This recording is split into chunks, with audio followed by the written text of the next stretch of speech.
ஓம் ஸ்ரீ மகாலட்சுமி ச வித்மஹே விஷ்ணு பத்னே ச தீமஹி தன்னு லக்ஷ்மி பிரச்சோதயாத். ஸ்ரீ குருபியோ நமஹ.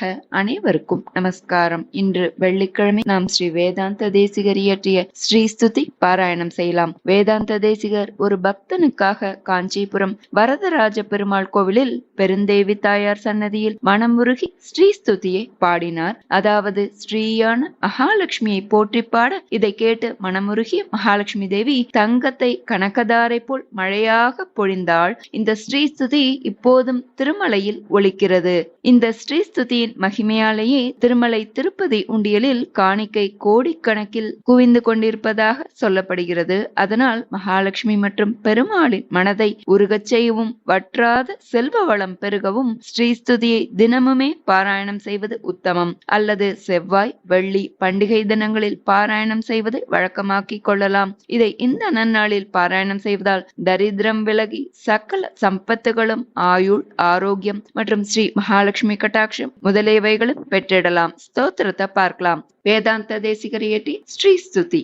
ஸ்ரீ ஸ்துதிஹி ஸ்ரீ கனகதாரா லக்ஷ்மி ஸ்தவ ராஜக.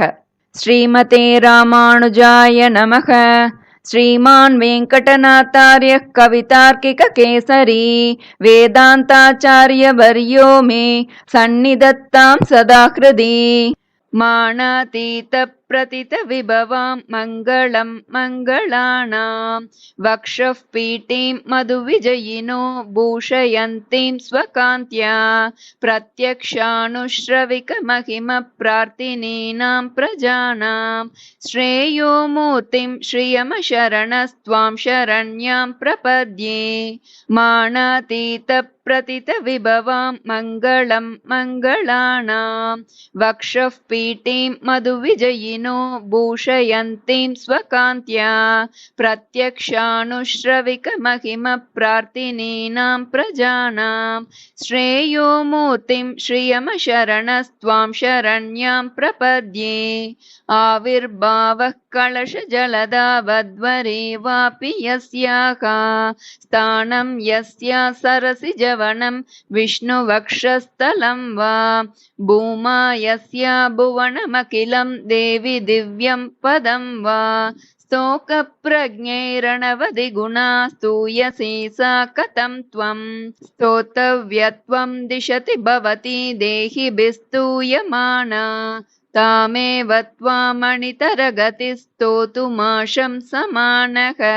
सिद्धारम्भः सकलभुवनश्लाघनीयो भवेयम् सेवापेक्षा तव चरणयो श्रेयसे कस्य न स्यात्. यत्सङ्कल्पात् भवति कमले यत्र देहिन्यमीषां जन्मस्तेम प्रलयरचना जङ्गमा जङ्गमाणां तत्कल्याणं किमपि यमिनाम् एकलक्ष्यं समादौ पूर्णं तेजस्फुरति भवति पादलाक्षारसाङ्कं निष्प्रत्यूह प्रणयघटितं देवि नित्यानपायम्.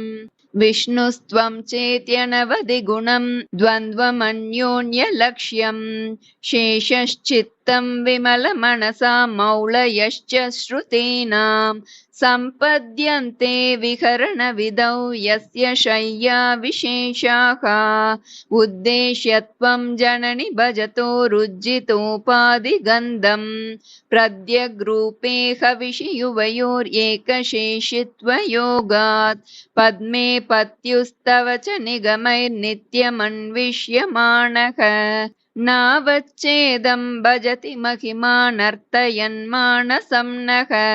पश्यन्तीषु श्रुतिषु परितः सूरिबृन्देन सार्धं मध्ये कृत्य त्रिगुणफलकं निर्मितस्थानभेदं विश्वादीश प्रणयिनि सदा विभ्रमद्यूतवृत्तौ ब्रह्मेशाद्या ददति युवयोरक्षशारप्रचारम्. अस्येषाणा त्वमसि जगतः संश्रयन्ति मुकुन्दम् लक्ष्मीः पद्मा जलधि तनया विष्णुपत्नीन्दिरेति यन्नामानि श्रुतिपरिपणान् एवमावर्त वर्तयन्तः नावर्तन्ते दुरितपवनप्रेरिते जन्मचक्रे त्वामेवाहुः कतिचिदपरे त्वत्प्रियं लोकनाथं किं तैरन्तः कलहमलिनैः किञ्चिदुत्तीर्यमग्नैः त्वत्सम्प्रीत्यै विहरति हरौ सम्मुखीनां श्रुतीनां भावारूढौ भगवति युवां दम्पती दैवतं नः आपन्नार्तिप्रशमनविधौ बद्धदीक्षस्य विष्णोः आचक्युस्त्वां प्रियसहचरीम् ऐकमत्योपपन्नाम् प्रादुर्भावैरपि समतनुः प्राद्वमन्वीयसे त्वं दूरोत्क्षिप्तैरिव मधुरता दुग्धराशेस्तरङ्गैः दत्ते शोभां हरिमरकते तावकी मूर्तिराद्या तन्वी तुङ्गस्तनभरणता तप्तजाम्बूनदाभा यस्यां गच्छन्त्युदयविलयै नित्यमानन्दसिन्धौ इच्छावेगोल्लसितलहरी विभ्रमं व्यक्तयस्ते आसंसारं विततमखिलं वाङ्मयं यद्विभूतिः यद्भ्रूभङ्गात् कुसुमधनुषः किङ्करो मेरुधन्वा यस्यां नित्यं नयनशतकैर्येकलक्ष्यो महेन्द्रः पद्मे तासां परिणतिरसौ भावलेशैस्त्वदीयैः अग्रे भर्तुः सरसिजमये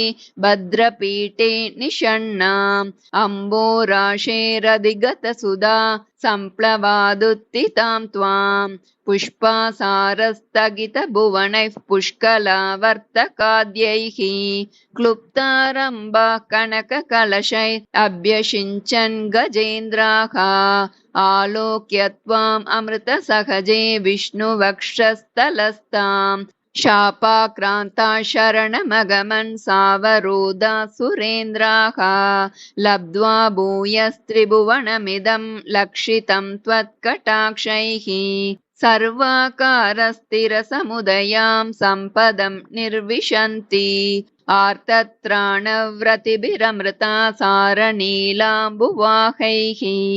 अम्बोजानामुशसि मिषताम् अन्तरङ्गैरपाङ्गैः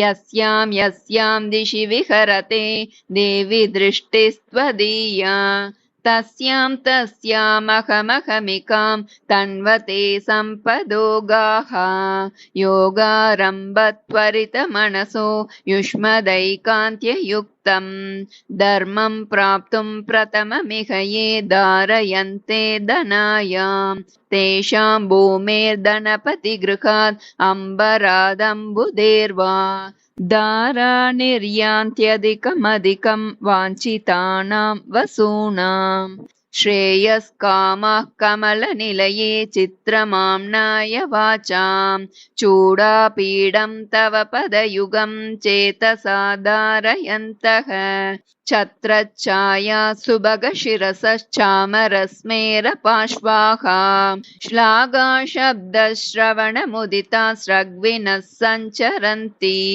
ऊरीकर्तुं कुशलमखिलं जेतुमादीनरातीन् दूरीकर्तुं दुरितनिवहं त्यक्तुमाद्यामविद्याम् अम्बस्तम्भावधिकजननग्रामसीमान्तरेखाम् आलम्बन्ते विमलमनसो विष्णुकान्ते दयान्ते जाताकाङ्क्षा जननि युवयोर्येकसेवाधिकारी मायालीडं विभवमखिलं मन्यमानास्तृणाय प्रीत्यै विष्णोस्तव च कृतिनः प्रीतिमन्तो भजन्ते वेलाभङ्गः प्रशमनफलं वैदिकं धर्मसेतुम् सेवे देवि त्रिदश महिला मौलिमालार्चितन्ते सिद्धिक्षेत्रं शमितविपदां सम्पदां पादपद्मं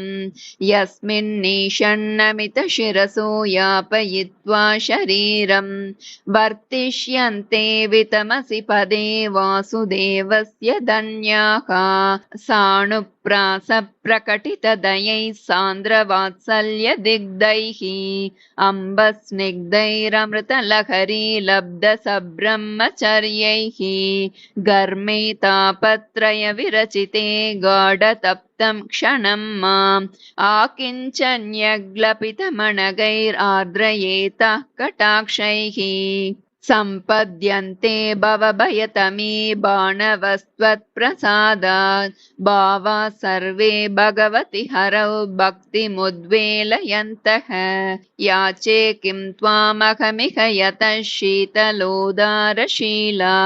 भूयो भूयो दिशसि महता मङ्गलानां प्रबन्धान् माता देवि त्वमसि भगवान् वासुदेवः पिता मे जातः सोऽहं जननि युवयोरेकलक्ष्यं दयायाः दत्तो युष्मत्परिजनतया देशिकैरप्यतस्त्वं किं ते भूयः प्रियमिति किल स्मेरवक्त्रा विभासि कल्याणानामविकलनिधिः कापि कारुण्यसीमा नित्यामोदा निगमवचसा मौलिमन्दारमाला सम्पद्दिव्या मधुविजयिनः सन्निधत्तां सदा मे सैषा देवी सकलभुवनप्रार्थना कामधेनुः उपचित गुरु भक्तिरुत्थितं वेङ्कटेशात् कलिकलुषनिवृत्त्यै